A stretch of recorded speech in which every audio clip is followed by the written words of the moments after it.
Hi everyone, this is Chanel, I'm Anne Marie Gaidos. and welcome to Sweet 15. For the rhythm of my heart is beating like a drum. With the words I love you rolling off my tongue. Today we are honored to have global hitmaker and songwriter John Capek in Sweet 15. Born in Czechoslovakia, but having moved to Australia at a very young age, John Capek grew up in a very musical family. This iconic composer, keyboard player, producer, arranger, and film and television scorer went on to write songs for the likes of Rod Stewart, Diana Ross, Toto, and Cher, to name a few. Most recently, he was inducted into the Canadian Songwriters Hall of Fame alongside his longtime collaborator, Marc Jordan, as part of the class of 2023. Capek's nearly 50-year-long career in music has spanned not only generations, but also continents. Thank you so much for joining us today. I'm very happy to be here, to be anywhere for that matter. Awesome. So we're super excited to have you, as I mentioned. I did want to say that my parents were also born in Czechoslovakia, but in northern Slovakia, so it's super cool to have that connection. And so I wanted to ask you a little bit about your Slavic roots and kind of how that international upbringing impacted your musical style. Sure. Well, one really interesting thing I read somewhere that both Mark and I had a lot of interest in Celtic music, which we generally sort of associate with Scotland and Ireland. However, I read somewhere that the oldest archaeological finding of bagpipes was somewhere in Bohemia. So I always imagined that there was this tribe of Celtic, marauding rapists, just swept across Europe, and somewhere in my genetic heritage is some Celtic guy playing a bagpipe, which probably was one of the reasons that I like that. It's one of my big influences is that kind of music. I hear bagpipes, I kind of feel something. I don't know. Could be that. Could be something else. My family, we've sort of tried to track the family tree as far back as we could, and it goes back to around the late 1600s that my family was still traceable in a small town outside of Prague, and so I'm very Czech, whatever that means. Yeah, I think it's so cool, especially just like living in the United States. I think Czechoslovakia was such a small country. It's like very close knit. So it's really cool when you meet people outside and like you hear more about your heritage and like how connected it can be. Mm-hmm. There's also sort of a Czech heritage of a certain kind of humor, Oh yeah. and it's the I don't know exactly how you describe it, but it's a dark sense of humor. We find like things that when they're really bad, they can also be quite funny. So there's that. Also, there's a very famous author who has the same surname as me. Um, Karel Čapek was the correct pronunciation of his name, and he wrote a lot of satire and humor and political commentary. And his brother was an artist who spent some time, Joseph Čapek, in France around the turn of the century. Was really influenced by Cubism, the same kind of stuff as Picasso. So he brought that back to Czechoslovakia or Bohemia at the time, and was the illustrator of all of his brother's books. So I collect art where I can, and I have a whole bunch of his art all over my house. For some reason, although we're not related, it resonates for me. And he was a political cartoonist. They were both Catholic, but for his political cartoon stuff that he was doing before the Second World War, when the Nazis took over Czechoslovakia, they threw him into a concentration camp, and that's where he died, based on his anti-fascism and his political humor that he was involved in. So that also resonates a lot for me. And so we want to ask a little bit more about your musical style and what kind of music did you grow up listening to? How did growing up in this immigrant household really impact your perception of the music industry and kind of create that international feel to your music? Well, my dad was had the option that he decided against to become a concert pianist. He was an extremely talented piano player.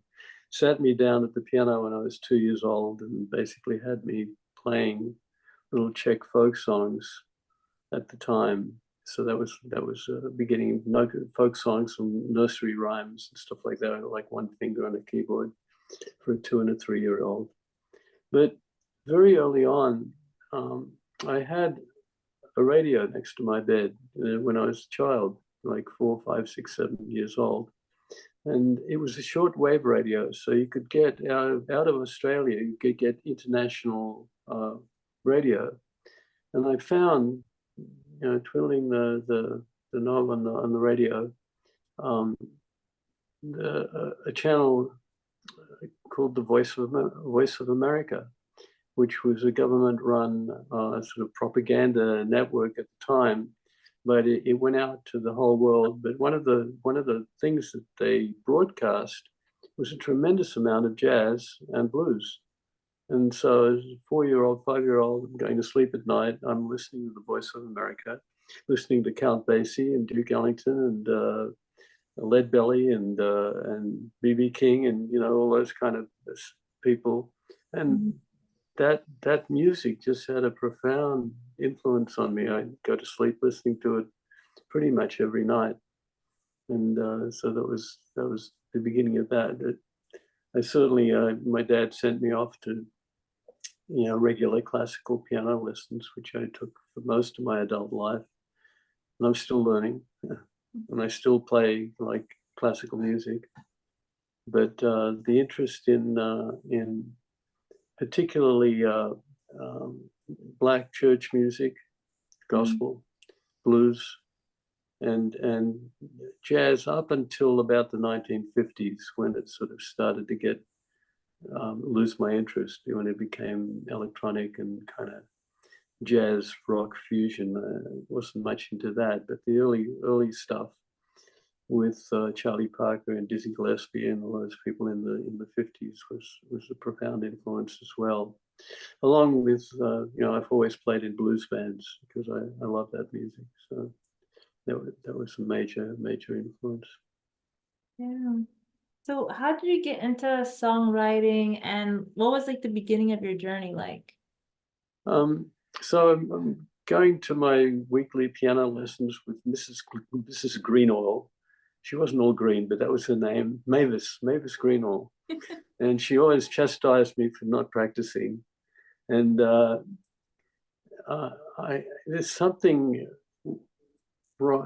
some flaw in my hand-to-eye coordination. So when I'm trying to read music, I'm not very good at it. And as hard as I've tried, I've never been very good at reading music. So I'd make stuff up, basically, to fake out the teacher, to pretend that I'd practiced. They of course knew what I was doing, but I learned to make up music to compensate for this kind of hand-to-eye coordination lack that I still have, and I'm still doing it.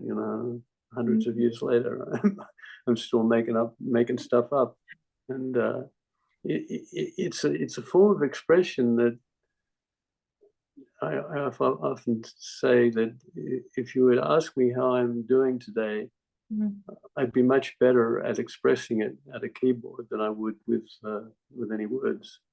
It's a language for me. Nice. And your music has really resonated with audiences all around the world and different continents and different cultures. So what do you think it is about your music and just music in general that can really bring people together in this way? I always I use the word anthem. So an anthem, Happy Birthday to You is an anthem, Take Me Out to the Ball Game is an anthem, Silent Night is an anthem. There are certain musics. The music of Johann Sebastian Bach, which was created in the 1600s, still resonates, really, really a lot today. So there's a certain forms of music that seem to just last forever.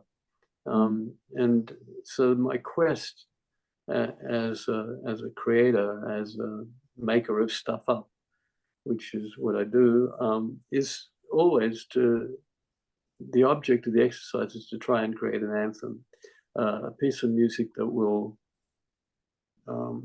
be relevant 50 years from now. So in particular, the Rod Stewart song, Rhythm of My Heart, was written, I think, in about 40 years ago. And then it was recorded by somebody else, and then he recorded it on an album, became a single, became a hit single.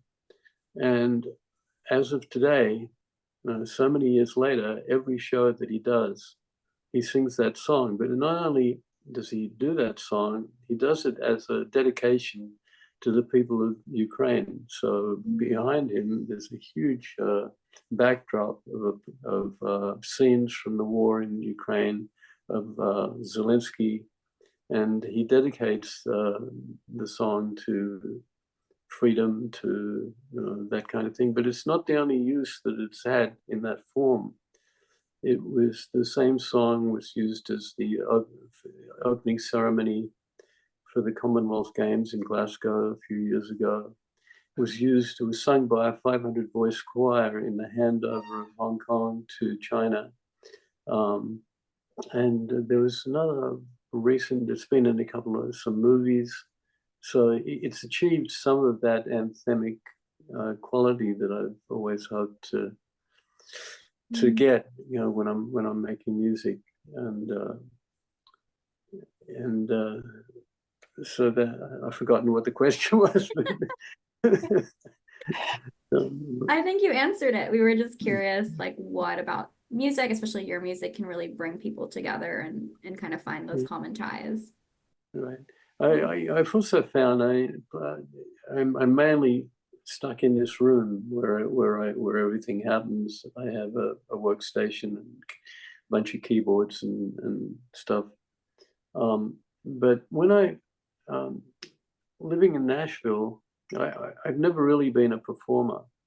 But there's a scene here in Nashville where songwriting is respected and held up as a thing. So any night of the week in Nashville, there'll be 50 clubs, maybe not 50, but a lot of clubs that have songwriter rounds. And the songwriter rounds is 3 or 4 people up on a stage, and one by one, they sing 3 or 4 of their songs in this round and talk a little bit to an audience. And there's an audience for that. So when I arrived in Nashville, I'm not a singer, have never been a singer. They said, come on one of these songwriter rounds and do your songs. So I did, and I have done that. And you get a sense of an audience response. They're quiet and they listen, or if they're talking and distracted or whatever. And I found the power of what it takes to have an audience pay attention and get involved in what you're doing. So there's a certain kind of psychology involved in musical storytelling that I discovered, and then I related it back to what I do when I'm not playing in front of an audience, but what I try to achieve when I'm making up a song. So we communicate as human beings with our stories. We tell stories. And the essence of a great story is it has a beginning, and it's like once upon a time, has a middle where stuff happens, and an ending, and they lived happily ever after. So you want a beginning to have some impact on an audience, to kind of, okay, here's a little fanfare, here's something that will bring the audience in. So you'll know in pop music, you can hear a whole bunch of pop songs that will come at you. In the first 10 seconds, you know what the song is because it has a great intro. it's the stuff that happens in the middle that's the key, because in our storytelling, we don't want to reveal everything all at the same time. You want to establish some tension in the story, so your audience wonders, well, what's going to happen next? What's going to happen next? So you can do this musically by a certain structure of chords and harmonies that establish a tension, not attention, or both attention and tension, where we seek resolution. We want to get to the happily ever after, but we want to sustain our interest in the middle. So by performing live and then relating it back to understanding what I've been doing all these years is really that, to establish a great introduction that'll be interesting for an audience, and to through musical harmony, melody, and chords and counterpoint, to establish these tensions and false endings where, oh, we think it's going to end, but then the next thing comes along, and then the next thing comes along. It keeps us interested until we get to the final resolution. And in popular music, this all has to happen in 3 minutes, which is a challenge. And by using different instrumentation, certainly by having interesting lyrics, and all of that combined is the journey that I travel on pretty much every day of my life, which is storytelling, ultimately.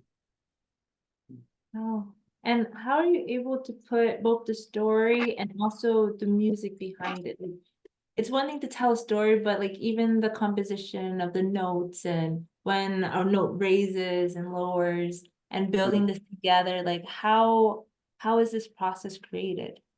It's interesting. There has to be a chemistry between me. If I'm writing lyrics, then it's one thing. But generally, I work with other people who write lyrics, and then I create the music around the lyrics. And that chemistry is Lennon and McCartney, Bacharach and David, all the great musical theatre, George and Ira Gershwin, who are brothers. All of these guys who work together to create the music.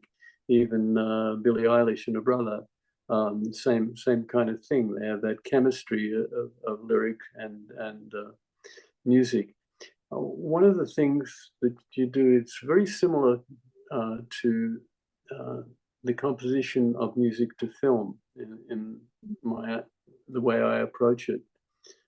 It's kind of a visual thing. So when I'm scoring the undercurrent of music to a film, the music has a lot of power to either, I can look at a piece of film, and with the music, I can play a nursery rhyme and make the hero look ridiculous. Or I can play heroic music and make him look heroic, or even more heroic than he is. Or there's even a fake heroism that turns the hero into a fool. You can do all of that musically. So that's part of the process, by experiencing the lyrics visually. The other part is that words have their own melody. So even when I speak, words have their own melody. Da da da da da da da. Right there is a song.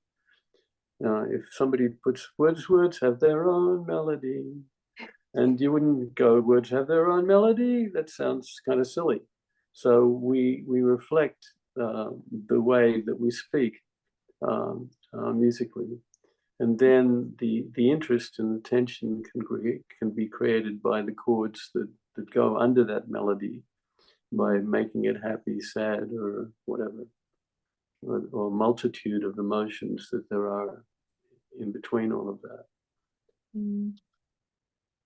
I feel like I'm giving a lecture in songwriting here.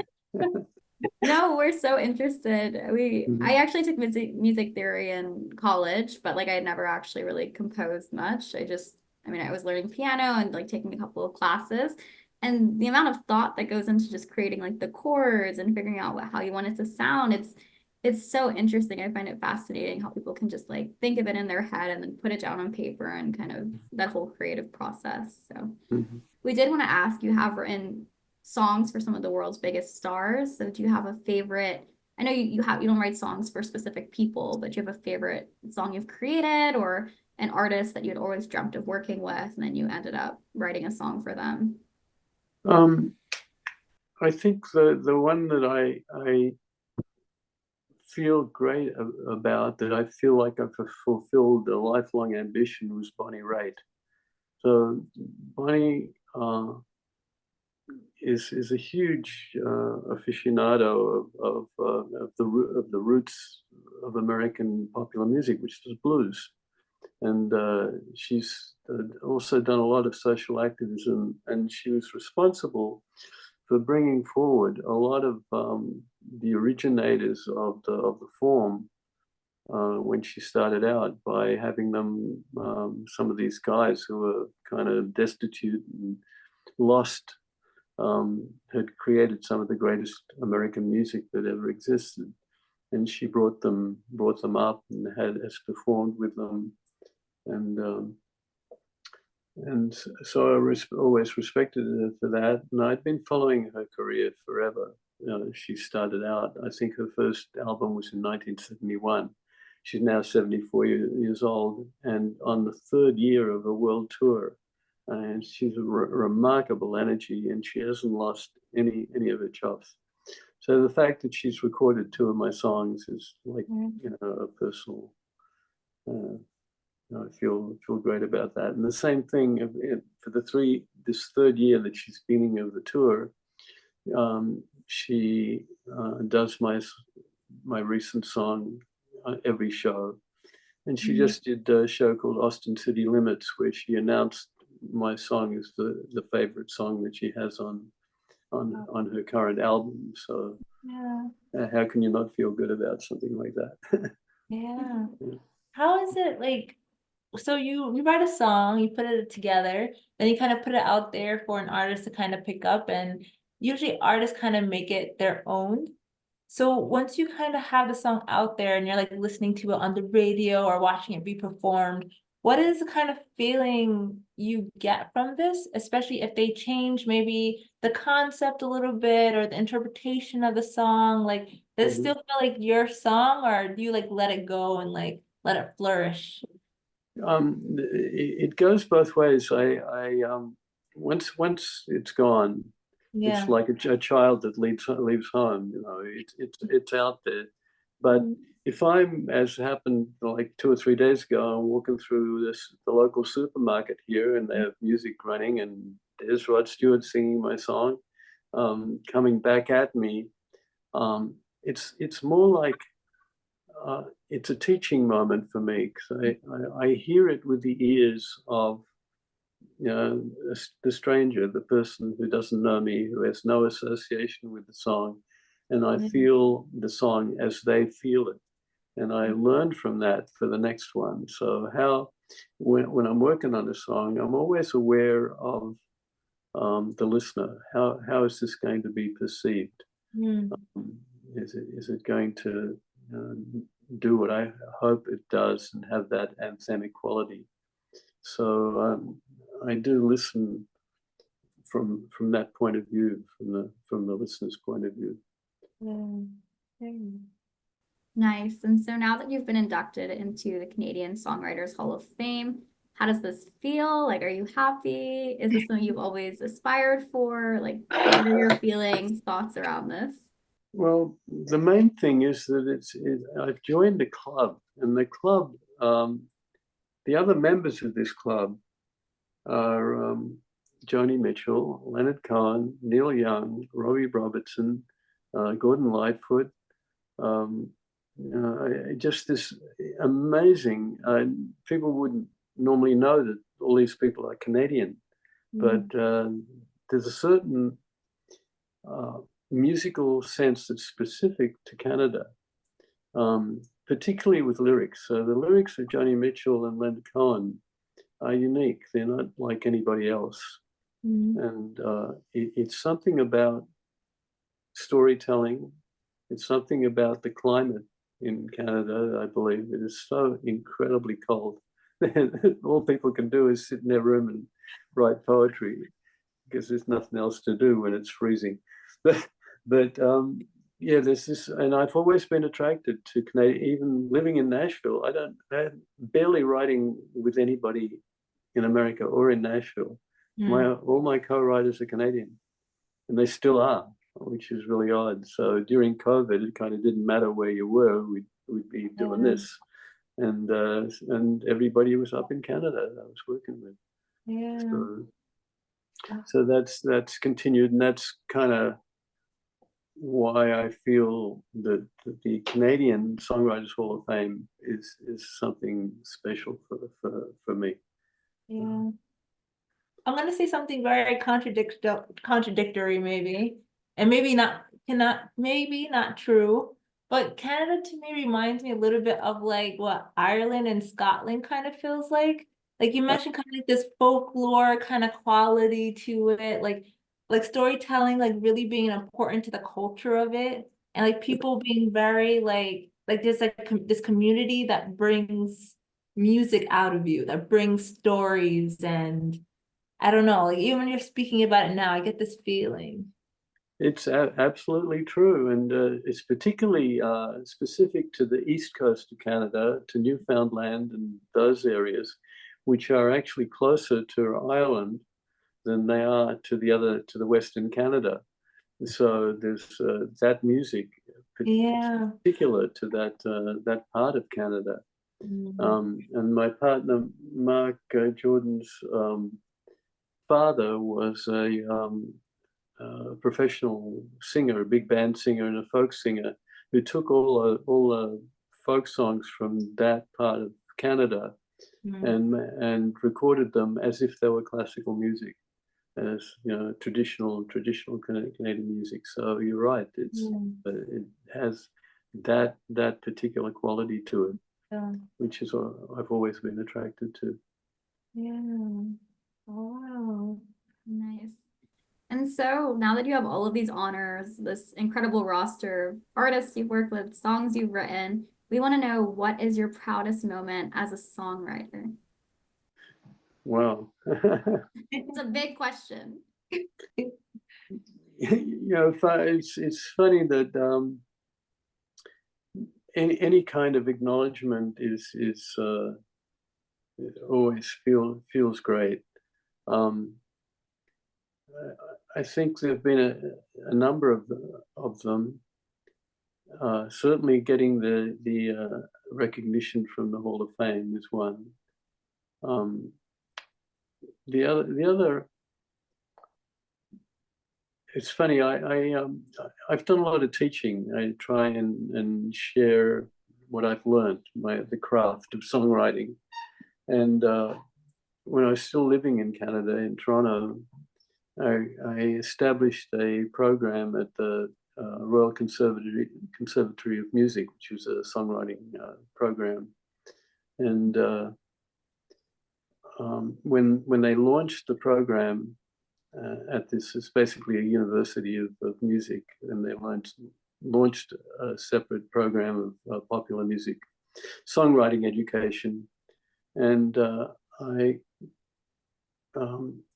contacted Bonnie Raitt's management and said we wanted to launch it with some flair, and would she be interested in coming to Toronto to help us launch this songwriting program? And the management came back and said, no, it's not something she's particularly wants to do, and she's busy, she's touring, she's recording, or something like that. So shortly afterwards, her tour took her to Toronto, and we went to the first concert in Toronto in, I don't know, 5,000 seat theater, where she's rocking out with a band, and gets to the third or fourth song, and from the stage she goes, "Hey, Capek, what's all this teaching stuff? I don't want you to do that. I want you to be writing songs. Go home and write some songs for me." And in front of like 5,000 people. So I thought that was pretty cool. Oh, Sounds like you've had some good moments. Yeah. Yeah. The other stuff that has felt amazing, not a proud moment, but a unique, incredibly unique, or a couple of, there's been so many, was I was in South Africa recording an album, and I was there when Nelson Mandela was released from jail, Oh, and I'm the only white guy on my album. It was all the same, a lot of the same players who played on the Paul Simon Graceland album, who played on my album. But when they released Nelson Mandela, everybody, we were all terrified that we'd be slaughtered. And there'd either be that or there'd be a big party. Turned out it was a big party. So we were cool, and I got to finish my album, and all went well. But that was an amazing time to be in that country when that was happening. And it's reflected on the record that I made. It's essentially a kind of South African black gospel music, with not too dissimilar from the Paul Simon album, but not quite as poppy. So that was a trip. Yeah, it's interesting. We talked about this idea of an anthem, and it's so interesting how music and history can really be tied to one another, and how music can kind of document different historical events that are happening. You can kind of even just listen to music from, I mean, even like 5-10 years ago, and you can really sense like what a country or a group of people was feeling just by listening to that music and those albums. Yeah. Yeah, I wonder about contemporary music. I'm obviously not a teenager by any means, or a Gen Xer or anything like that, but I listen to contemporary music, and I wonder if there are songs created now that have that anthemic quality. What's being created now in the last 10 years or so that will still be relevant and make any impact 50 years from now, if any. I sort of wonder. It's like the entire culture is sort of narrowed for instant gratification, for getting the stuff across as quickly and as simply as possible, missing some of the subtleties and the interesting tensions that keep people involved. I think that goes for everything, for movies, for theater, for musical theater, and certainly for popular music. There's very little that interests me. I just get bored. Definitely. I think it's almost like a new genre, even just like music created for TikTok, for social media. It's like things that have like a really catchy hook, and then the actual song itself is usually not as good, but there's little bits that you can dance to, or you can create a video around. And so it's funny because the idea of pop music, I think, is so different now than what it was like in past years. I think it's still music that's popular, but it's branched out into different fragments and segments. So I'm curious to see what it's like in years to come, and kind of how that changes the face of pop music. Yeah. I mean, more often than not, it goes in cycles, and technology certainly is part of the thing. So one explanation for the demise of big bands of Count Basie and Duke Ellington and Artie Shaw and all those amazing big bands that were long before I was born. The demise, when that became not fashionable anymore, was because an electric guitar could make as much noise as a 20-piece horn section, and you didn't need all of that to create the same amount of musical density, when an electric guitar through a whole bunch of Marshall amps can make it an equivalent amount of sound and interest. So who knows?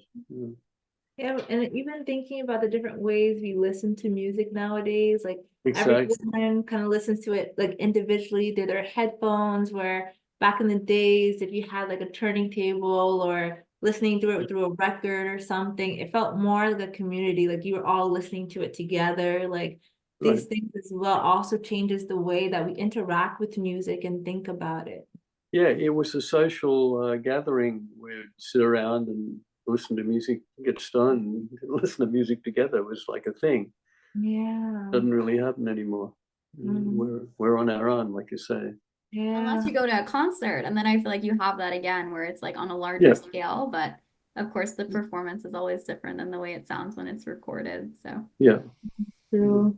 And I remember when me and Emery went to Ireland, and we went to like one of the pubs, and in the back they were playing with the, not the banjo. I forgot what Fiddle? maybe the fiddle. Yeah, maybe the fiddle. And everyone were just like singing songs, and they were like making it up as you go, and like Yeah. that's that feeling of making music together, and it's just completely different from like how we interact with music nowadays. Yeah, it really is. It's kind of Yeah. sad.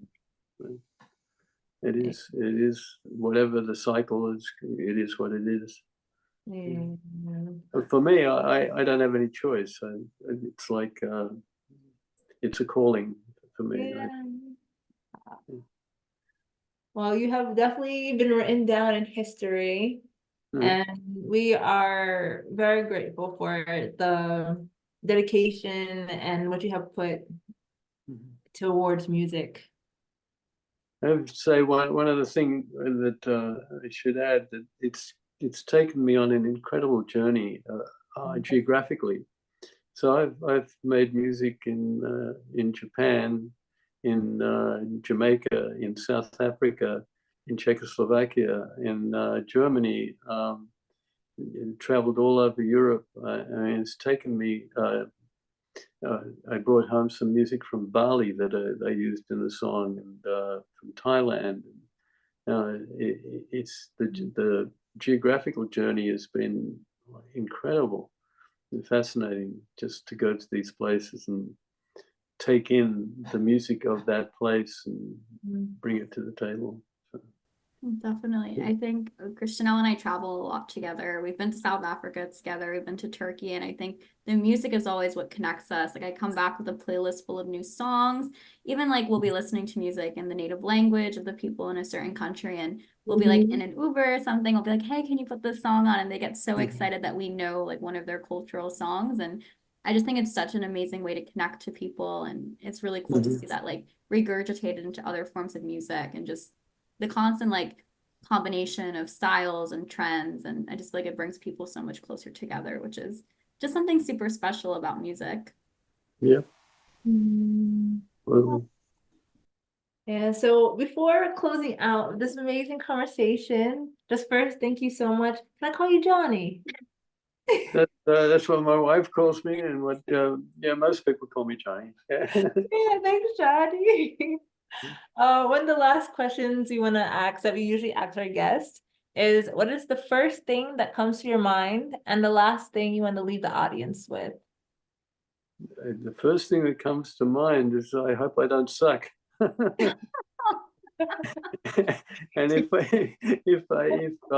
the end of the whatever it is, if I haven't sucked, I feel really good. So that's pretty much it. Well, not necessarily me, but the music that I present. I hope it resonates, and if it does, then there's no greater fulfillment than turning on the TV or walking through a supermarket and hearing my music come back at me. It's always great. Yeah, it must be an incredible feeling. Yeah. So signing off, this has been Chanel. I'm Anne-Marie Gaidosh. And I'm John Capek. And this has been Sweet 15. The recording has stopped.